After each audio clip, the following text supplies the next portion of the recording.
What new school places have been built to date and where are they in the borough?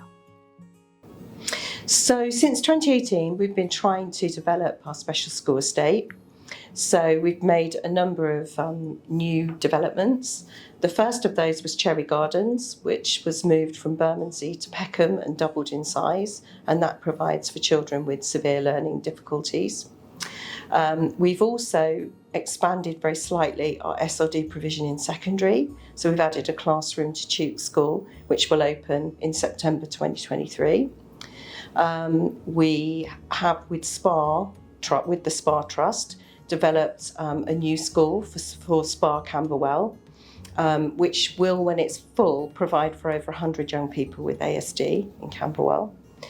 The SPA Trust has also opened a post-19 vocational college in Kennington, which provides work-related learning for older young people with ASD. And opening from September 2023, we have 2 new primary resource spaces for ASD. What kinds of needs were the places designed to meet? So far, we focused on autism and severe learning disabilities because that's been our 2 most high needs in the specialist sector. Are there any further construction works planned to provide more special needs places in the short to medium term? So we want to provide more special needs places for other needs. So we have a small school for children with socio-emotional mental health needs called Beerman School, which is near London Bridge. And we're looking to rebuild that in Peckham and make it bigger. So it's going to provide for 56 places for young people. And that is due to open in September 2024. We also have some projects where we're looking at re-providing existing buildings to transform them into specialist provision. So we've a need for 6th form provision across the needs range, going from complex needs, ASD, to severe learning difficulties for post-16. And then also we want to provide more support for mainstream schools with children with quite severe autism. So we're looking at a primary and a secondary alternative provision for mainstream to support them in maintaining inclusion for those children. Were any young people or their families involved in designing what the places would look like or the facilities they would have? In the new constructions that we've done so far, most of the actual shell of the building has been designed by architects and very much with existing school staff to get the right number of classrooms, right number of specialist rooms, and everything into the design that we need to have in it. But once that's done, then there's real opportunity for young people to be involved in what the inside looks like and what their play areas outside look like. So, for example, with SPA Camberwell Free School, existing students were consulted about what they wanted the outside space to look like for new children coming in and what would be the best kind of play equipment and so on.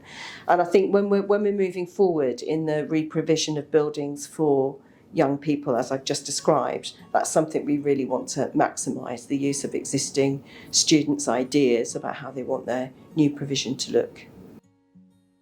Where will the funding come from to provide new school places, and how were the places that have already been built funded? We use a range of ways of getting that funding. So sometimes it's council funding or council borrowing that's agreed by our council cabinet. Sometimes we're exploiting grants that are there. So the SPA Trust got a special free school grant to build SPA Camberwell. And sometimes we use things like other grants that come in, like the Send Capital grant. So we're using that for a lot of the re-provisions of existing buildings to refurb them for special use. How will you know if even more special school places will be needed for children and young people in the future? So when we're looking at how many special places we need, we use a variety of methods. So data is key to this. So we'll look at what children we've got coming through with what types of needs from the early years right the way through primary and into secondary. So we'll look at the trends. So for example, that's why we've made so much more autism provision, because we can see the numbers growing in that area and across the autistic continuum as well, from mainstream need right up to quite severe need. So it's really using data, looking at place planning and working through what we need to do. And you always have to bear in mind that the final product will be a couple of years to several years possibly from when you did the planning to the finished article. So we have to be aware of that and make sure we've got as much of our data right as we can. How will the new school places contribute to better outcomes for the young people who attend?